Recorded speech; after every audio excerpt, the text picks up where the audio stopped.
Yeah, now the class is going to be recorded, and I just told you कि in today's class I will tell you about what in today's class I will tell you about romantic poetry. जो romantic poetry है वो क्या है, उसकी characteristics क्या है, basic features क्या, you come to know कि that's a very significant point, that's a very important point कि जब हम romantic poetry को ले रहे हैं या romantic poetry के बारे में बात कर रहे हैं तो हमें ये जानना जरूरी है कि उसमें क्या क्या हुआ.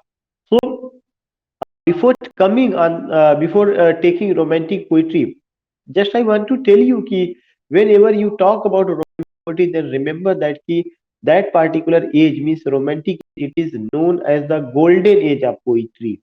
ये एक पॉइंट है जैसे कि किसी कोई क्रिटिक्स या कुछ इस तरह की चीजें या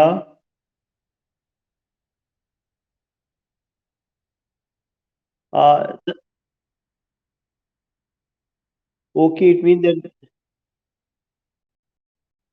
in my area it means that there is a networking issue. Can any other person also tell me yes, same problem?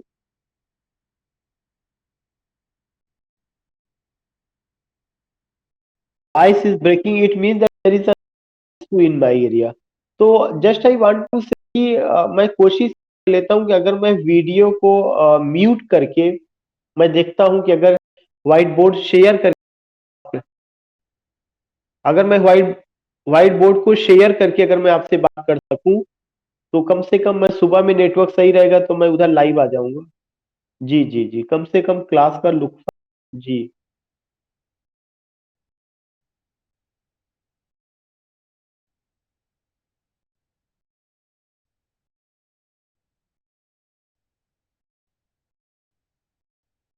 कुछ भी सेव नहीं हुआ था. Four wheels of the novel में कुछ सेव नहीं हुआ था. फोर व्हील्स नॉवेल में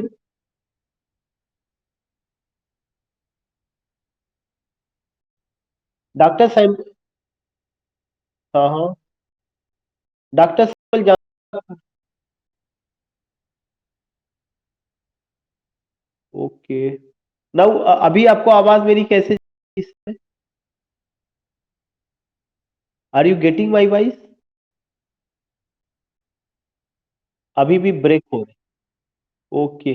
अच्छा, लेट मी चेक की अगर मैं जो है व्हाइट बोर्ड को मैं वो कर देता हूँ, देन लेट मी.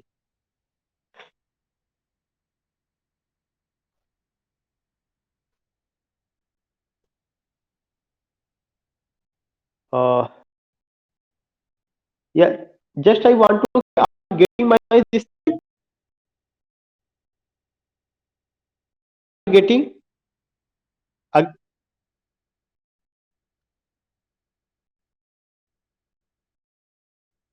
या undoubtedly I also think. Yeah yeah there is a problem, even I was, बिल्कुल मैं राज 5 मिनट पहले से ही मैं बैठा था कि हमने कहा कि आज क्लास होगी, लेकिन आई डोंट नो कि what I have to do. मैं थोड़ा सा अपनी पोजीशन थोड़ा सा शिफ्ट करता हूँ. एकदम से मैं एक दूसरी जगह पे, मैं दूसरी जगह मैं जाके देखता हूँ. अगर एडजस्ट, वी कैन डू थोड़ा सा अगर एडजस्ट हो जाए.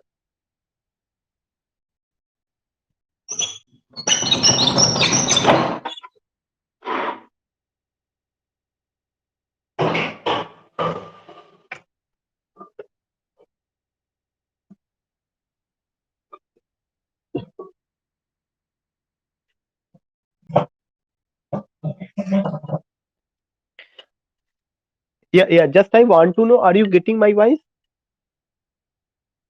Here are you getting?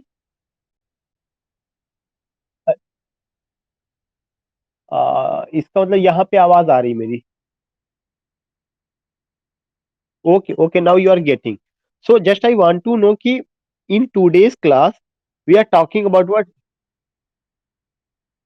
या please, yeah please mute yourself, please mute yourself. अब जितने लोग भी हैं, if you are getting my voice तो आप म्यूट कर लीजिए. मैं ये चाहता हूँ कि मैं क्लास को फिर से री स्टार्ट करना चाहता हूँ क्योंकि बहुत सारा हर्डल हुआ है. Then again I want to restart it. इसमें बहुत सारे रिकॉर्डिंग, तो 5 मिनट का ऐसे ही होगा.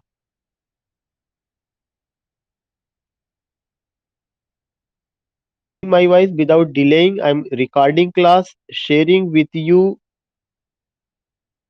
my whiteboard, and remember that ki again, just I want to know, are you getting my voice? Okay, okay, you all are getting. Then remember that ki in today's class, I will tell you about what in today's class I will tell you about romantic poetry. Romantic poetry. When you talk about romantic poetry, there are certain words, there are certain things which you have to follow, which you have to go. Number one point ki when I talk about romantic poetry, then remember that ki it was romantic age was the golden age of poetry. Romantic age was the golden age of poetry. The golden age of poetry. जो romantic as था वह जो है golden age of poetry था, ये point आपको ध्यान में रखना है. Then remember that in comparison of novel, drama and prose, you find what? You find the flourishing of the poetry. Second point, poetry bloomed, Bloomed, poetry bloomed in comparison of the novel, drama and prose. In comparison of, in comparison, in comparison of the novel, in comparison of the novel, drama and prose.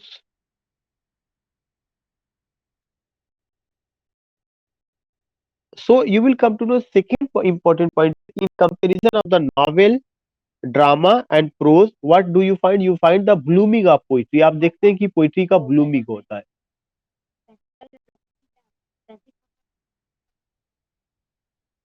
Now the third point I want to tell you कि when you go this particular thing कि romantic poetry का blooming हुआ, romantic poetry drama और prose से भी ज्यादा बेहतर कर उसमें हुआ, तो ultimately what do you find? इसमें आप देखते क्या है? सबसे इंपॉर्टेंट चीज है कि जो एक आइडियल मीटर इस एज में आता है, that was blank verse. Romantic age में जिस मीटर का यूज किया गया या जिस वर्स फॉर्म का यूज किया गया, वो क्या रहा? ब्लैंक वर्स रहा है. चौथा पॉइंट आपको ये ध्यान में रखना कि ब्लैंक वर्स के साथ साथ रोमांटिक पोइट्री में जितनी भी चीजें आप देखेंगे वो एलिजाबेथन का जो पोइट्री है उसका revival, revival of Elizabethan poetry, revival of Elizabethan poetry.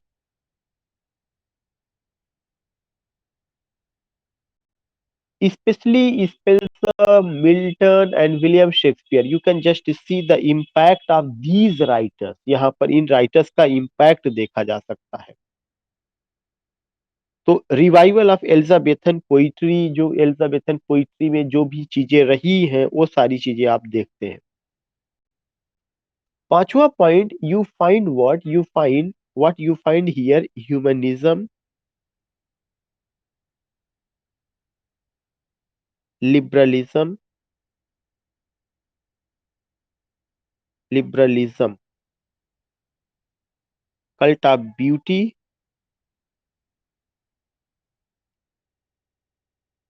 individualism, individualism. All these things you find, जो कि एलिजाबेथन लिटरेचर में भी उसका एक हिस्सा रहा है या उसको हम वहां पर देखते हैं. तो we find what? We find humanism, we find liberalism, we find cult of beauty, we find individualism. These things we find which you can see even in Elizabethan poetry also. वहां पर भी इसको देखा जा सकता है. The next point which I want to tell you, that is what, that is highly significant. वह बहुत जरूरी है। उसमें देखना है कि जो एलिजाबेथन लिटरेचर रहा है, जो एलिजाबेथन पोइट्री रही है, उनका जो इम्पैक्ट था, उसके साथ साथ we also find the impact of the medieval literature, या मेडिवल सेटिंग हम कह सकते हैं, मेडिवल सेटिंग। और जब मेडिवल सेटिंग होगा, तो उस मेडिवल सेटिंग में उस जमाने के जो कैरेक्टर्स होते थे, उसको लेकर के कुछ पोयम्स, खास करके बैलड में, जो बैलड उस समय का था, उस जमाने के बैलड वगैरह को जो है, जो उसके कैरेक्टर्स होते थे, उसको लिया गया, उसको यूज किया गया। So you will come to know, what you will come to know, उसमें एक बहुत इंपॉर्टेंट चीज रहा है मेडिवल सेटिंग में। और उस मेडिवल सेटिंग में you will come to know कि you will see knight fairies, FAIRIES, fairies, warriors, knight fairies, कुछ ना कुछ एक, वॉरियर्स वगैरह, WARRIORS, such thing you will come to know, yeah such thing you will see. So what I want to tell you कि ये सारी चीजें आपको देखने को मिलेगी। मैं बहुत ही आपको लंबी क्लास नहीं लूंगा, मैं जितने फीचर्स है उसको करूंगा, क्योंकि मैं भी एकदम टॉप फ्लोर पे ओपन स्काई के नीचे बैठा हुआ हूं, तो it's too cold also here. तो इस वजह से मैं थोड़ा सा आपको कम समय दे पाऊंगा। Are you getting my voice? Yeah okay okay okay, now the seventh point, just I want to know कि जो सेवेंथ पॉइंट है, उसमें आपको क्या क्या चीजें ध्यान में रखना, which point you have to take, which point you have to remember. That was the subjectivity, subjectivity, impersonality, impersonality, subjectivity आपको देखने को मिलेगा, इम्पर्सनालिटी आपको, not impersonality but except impersonality, there is the personality. You have to, you have not to use this prefix, you don't have to use, but here is what, here is the personality, emotion, feelings, and unlocking of heart and soul, unlocking of heart and soul.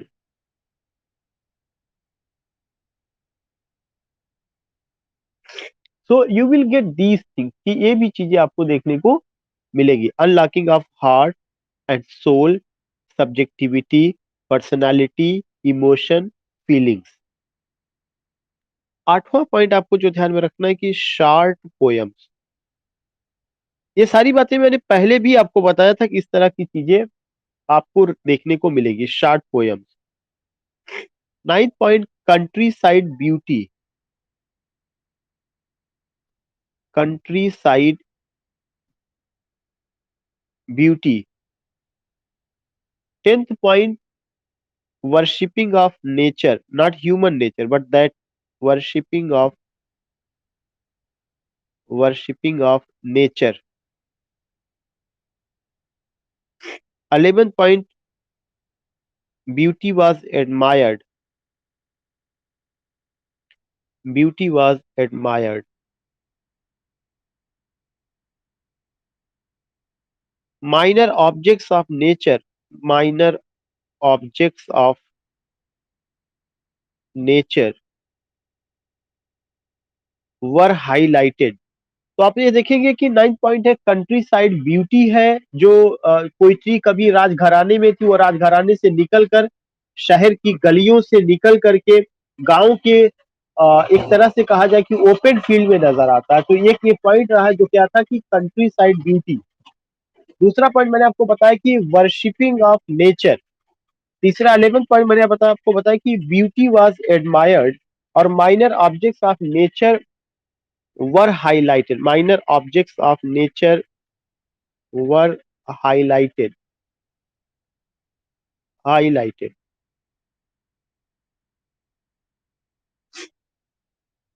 13th point या 12th point जो भी होगा, pantheism, mysticism, सिज्म, heavenly and earthly, heavenly and earthly subject matter.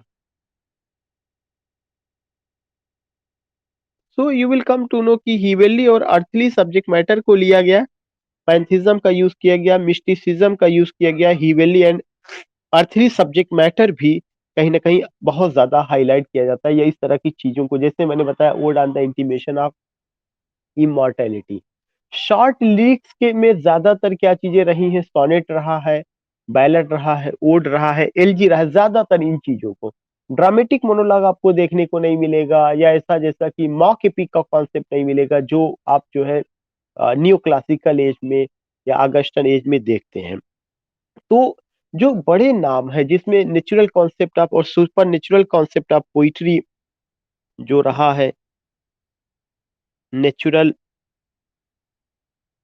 And super natural, super natural concept of poetry,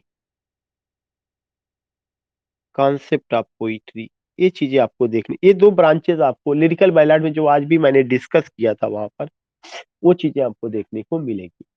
इसके अलावा एक चीज और भी है कि जो ये पोयम्स रही है, वो पोयम्स का मेन जो ऑब्जेक्टिव था वह क्या था, कि वह था एक तरह से एस्थेटिसिज्म या आर्ट फॉर आर्ट सेक,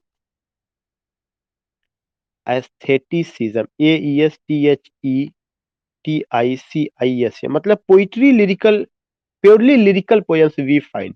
तो एस्थेटिसिज्म जो है एक प्रैक्टिसिंग और बिलीविंग इन एन आइडियोलॉजी, जिसमें हम आर्ट फॉर आर्ट से की बात करते हैं, कि जो हम जो है यहाँ पे कर रहे हैं वो केवल इंजॉय के लिए, डिलाइट के लिए। तो जो प्राइमरी एम ऑफ लिटरेचर है, प्राइमरी एम ऑफ लिटरेचर जो था कि डिलाइट या pleasure, the same thing we find here, कि it was composed with the intention, it was composed with the objective that delight should be given. So we get these points and we try to understand ki how much delight was important, how much delight was important, and how you can take these things, how you can understand. So what I want to tell you, what I want to say, ki when you find the concept of pantheism, then you come to know also mysticism, then there is what, then there is another thing, aestheticism.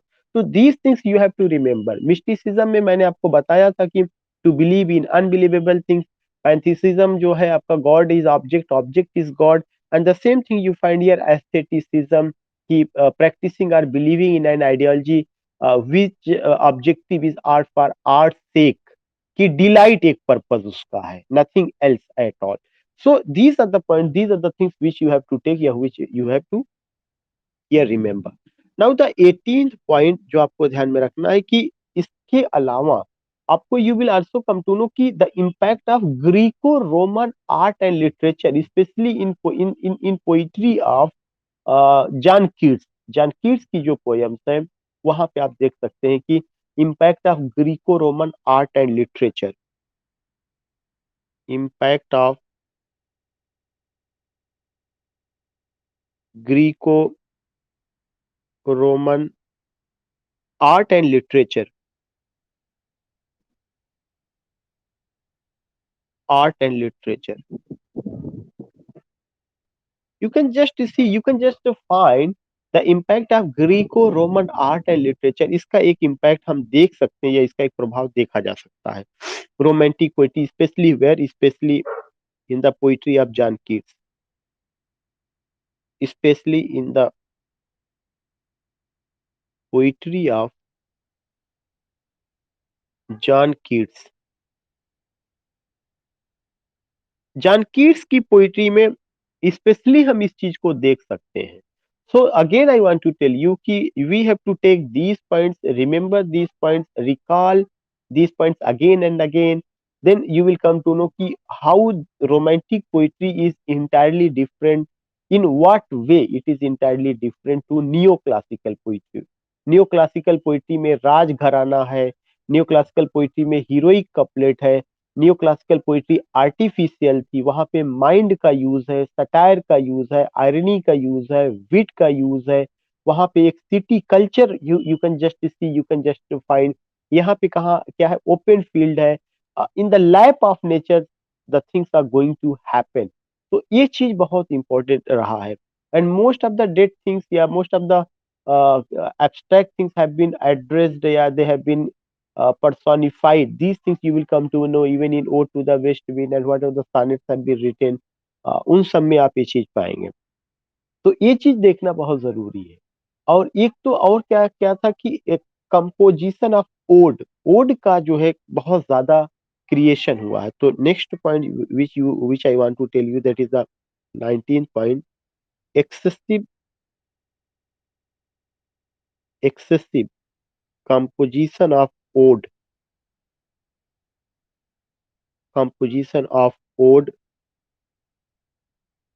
by Keats।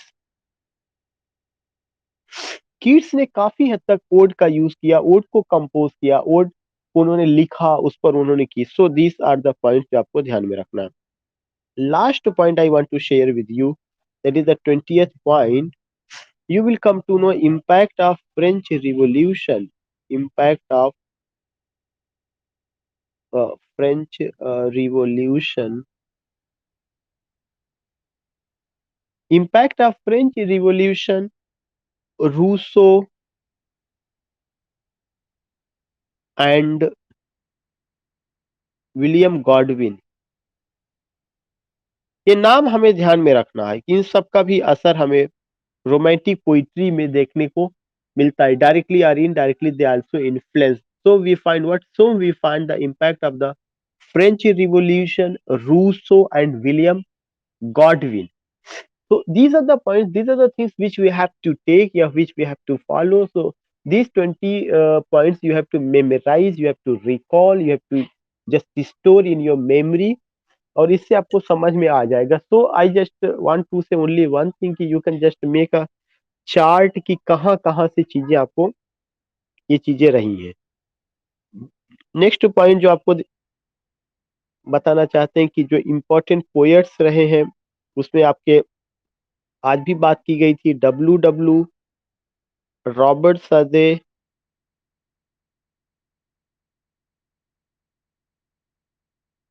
ST. Coleridge, Keats, Byron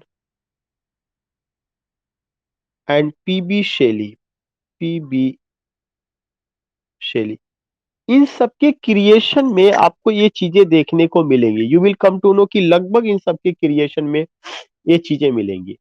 अब मैं एक एक को उठाता हूं, केवल सबसे पहले मैं डब्ल्यू डब्ल्यू को लेता हूं, not W W as a poet यहाँ पे कि individually as he is prescribed in our syllabus, but W W को इस तरह से कि हम एक पोएट के रूप में हिस्ट्री के पर्सपेक्टिव से उनको मैं देख रहा हूँ।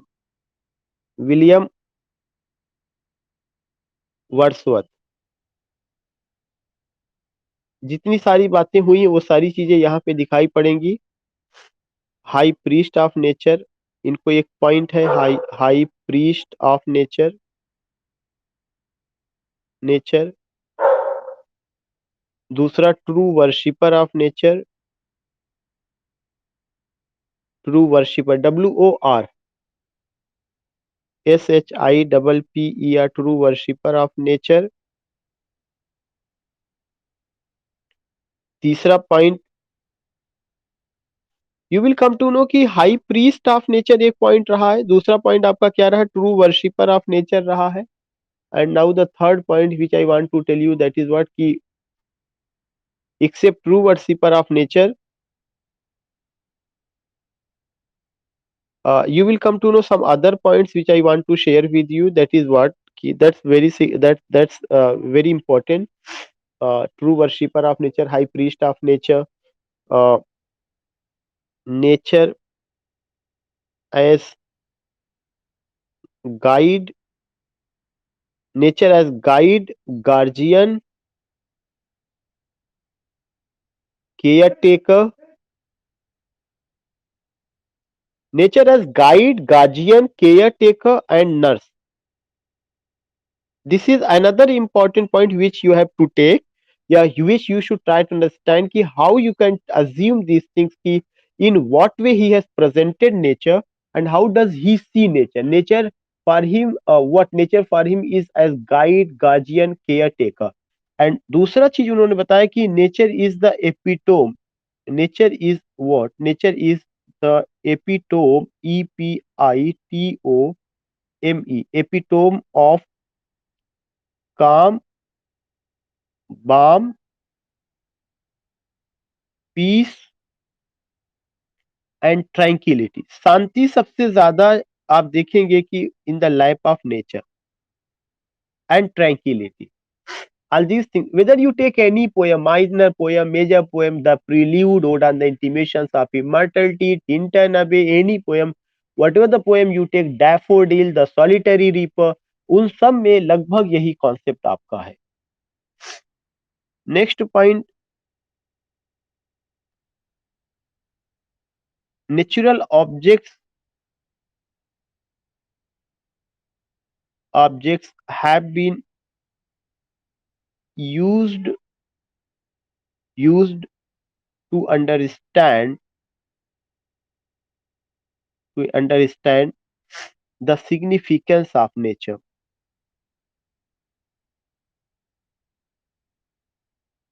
Significance of nature. वो कहते हैं कि I just see some unseen power behind the rising sun, climbing up the moon, gurgling sound of the river, chirping of the bird, blowing of the air. So you will come to know when he uses these lines, then he wants to tell you only one thing, that there is nature behind the objects of nature. Behind the object there is some unseen power which is not visible but which we can feel by unlocking our heart and soul. So the important thing is that कि how does he explain, कैसे, how does he take nature. Nature उनके लिए ऐसा नहीं कोई natural object है, बल्कि natural object तो नेचर को समझने का एक तरीका है, प्रकृति जो उन्होंने कहा है. Now the next point which I want to share with you, that is what, कि when you go with this man, especially William Wordsworth, then you will come to know कि विलियम वर्ड्सवर्थ ने nature को लेकर के और भी बातें की हुई है. And what is that thing? That is कि you will come to know कि उन्होंने बताया कि nature never did betray the heart that loves, the heart that submit itself in the lap of nature. Nature never did betray. Nature never did betray the heart that submit itself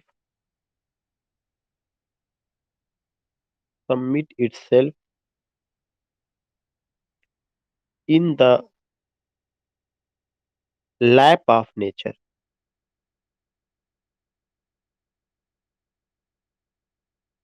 Voice is breaking.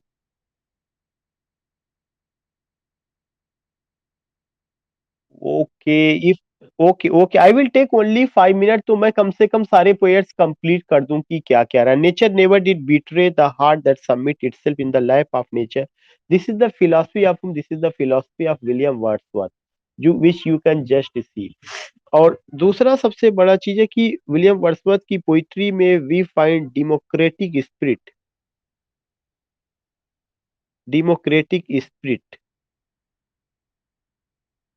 concept of equality,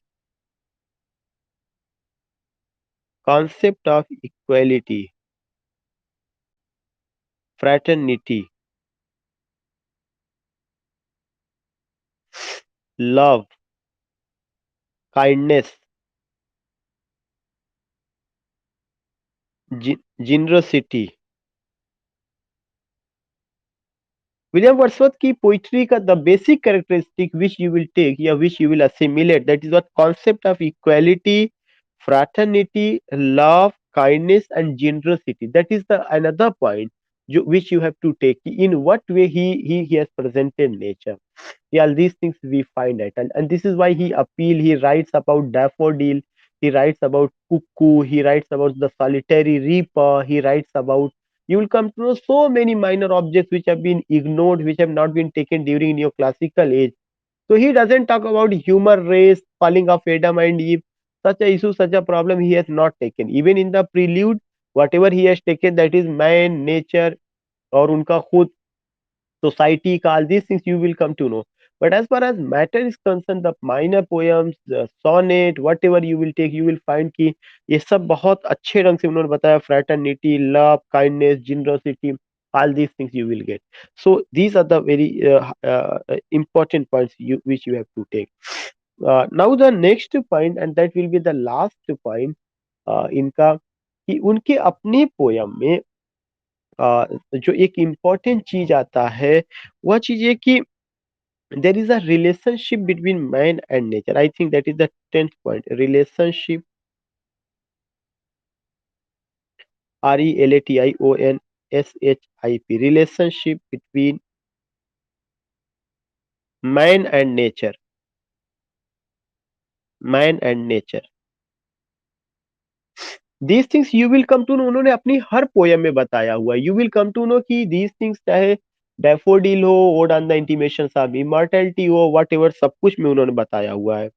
एक जो next point मैं बताना चाहता हूँ, उन्होंने कहा है poetry is the image of man and nature. Poetry is the image of man and nature.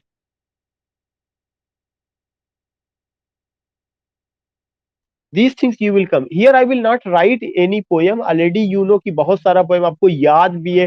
वही चीज बार बार रिपीट करना, even background voice you are getting, and you come to know कि what on the intimation of immortality, Tintin Abbey, and the prelude, daffodil, solitary reaper, ode to duty, and so many poems you will come to, education of nature.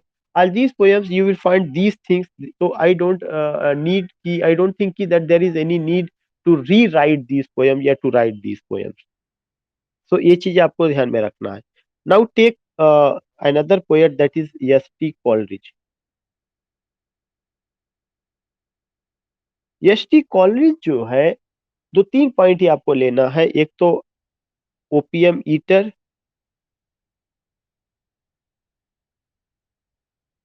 दूसरा unconscious situation. उनकी poetry CONSCIOUS, unconscious situation में अपने reader को ले जाते हैं. तीसरा point ऑब्लिवियसनेस. ऑब्लिवियसनेस का मतलब होता है कंप्लीट फॉरगेटफुलनेस, अपनी दुनिया को भूल करके किसी दूसरी दुनिया में. तो ओपियम ईटर भी थे, अनकॉन्शियस सिचुएशन भी उनके साथ इस तरह का सिचुएशन क्रिएट करते थे, ऑब्लिवियसनेस में चले जाते थे. All these things you will come to know. distinction between fancy and imagination. Distinction, TINCTION, distinction between fancy and imagination. FANCY, fancy and imagination. Imagination. In his book Biographia Literaria. In his book Biographia Literaria. So you will come to know 1817. ये किताब 1817 में आई, Biographia Literaria, और उन्होंने जो है क्या किया, fancy और इमेजिनेशन के बीच का डिस्टिंक्शन बताया हुआ, तो उनको इसलिए भी याद किया जाता है. Fifth point, supernatural concept of poetry. Supernatural concept of poetry. से सिक्स्थ पॉइंट, उनकी कुछ पोयम का नाम मैं लिख दे रहा हूं. Kubla Khan, rime of the ancient mariner, rime of the ancient mariner.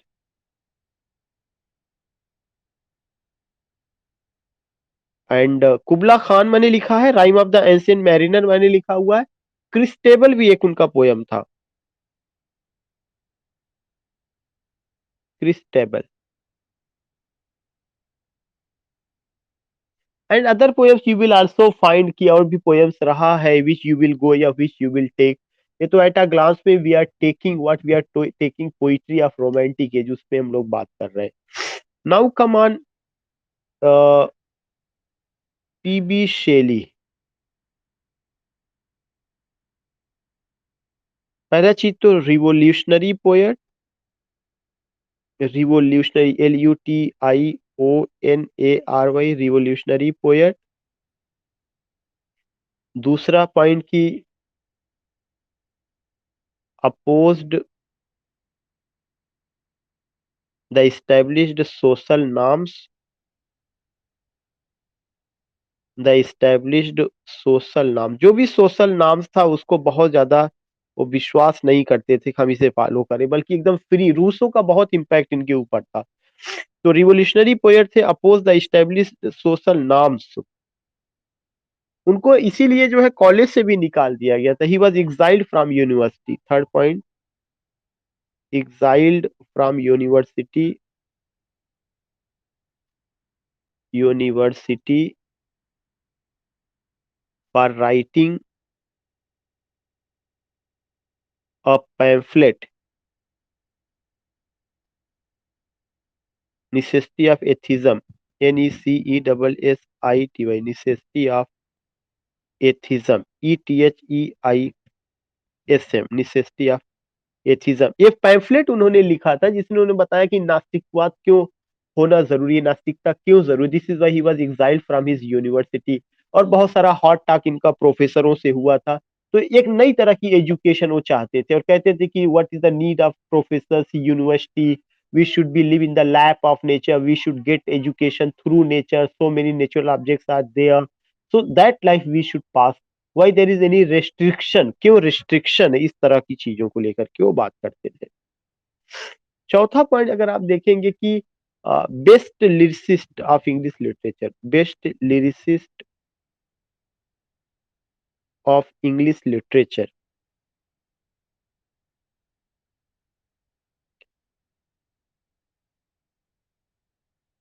इनकी कुछ पोयम्स हैं जिसमें आपको पता भी है। और हाँ, इन्होंने टर्जा राइमा का यूज किया है, Italian stanza form, Italian stanza form है। इन्होंने टर्जा राइमा का यूज किया है किसमें, ode to the west wind में। टर्जा राइमा का भी यूज इन्होंने ode to the west wind में किया है, वो इटालियन स्टैंजा फॉर्म है। इनकी कुछ पोयम्स है जिसमें ode to the west wind, ode to skylark lark,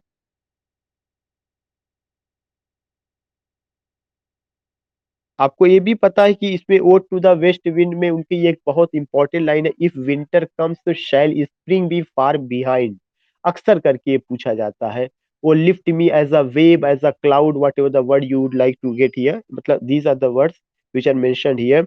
O to skylark लार्क में उन्होंने कहा कि our sweetest songs are those that give the saddest thought.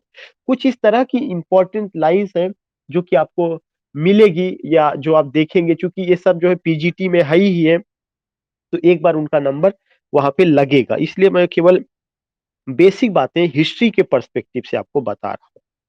Now the last poet इस क्लास के भी जो जॉन कीट्स हैं,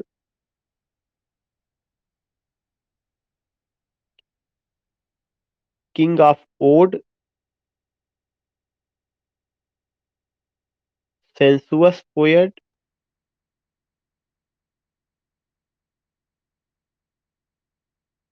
किंग ऑफ ओड है, सेंसुअस पोएट है। इसके अलावा जो है एक और चीजें जो ध्यान में रखना है कि उन्होंने एक कॉन्सेप्ट दिया था, negative capability, negative capability.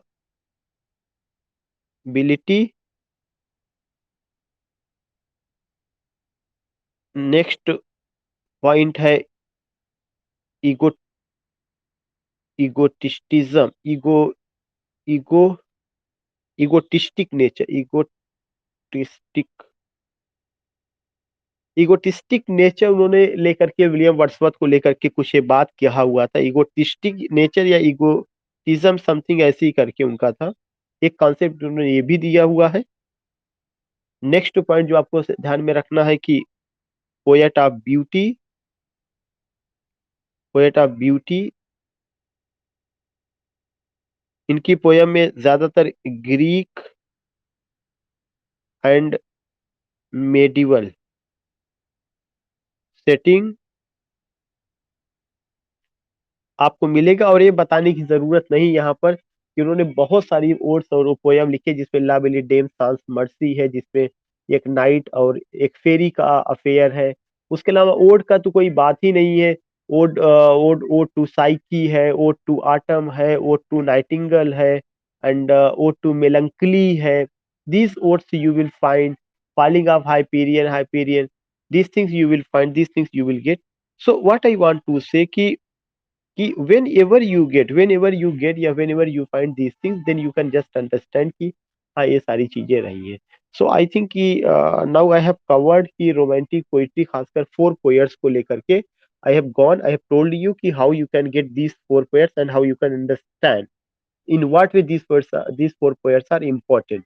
So what I want to say, what I want to tell you, whenever you go, especially romantic poetry, never forget these four poets. There are some minor poets also, but you will not find even a single question क्योंकि जो minor poets थे, pre romantic poets, already I have gone some other poets in this age you will find, तो उससे related जो चीजें होंगी वो मैं बताऊंगा। लेकिन आज की जो क्लास थी उसका मेन मोटिव यही था कि how you can understand romantic poetry. You can send your feedback, and it's true because I am here means the top floor पर मैं हूँ। तो now I am just going to complete the session without taking any question or any suggestion. Thanks for listening me.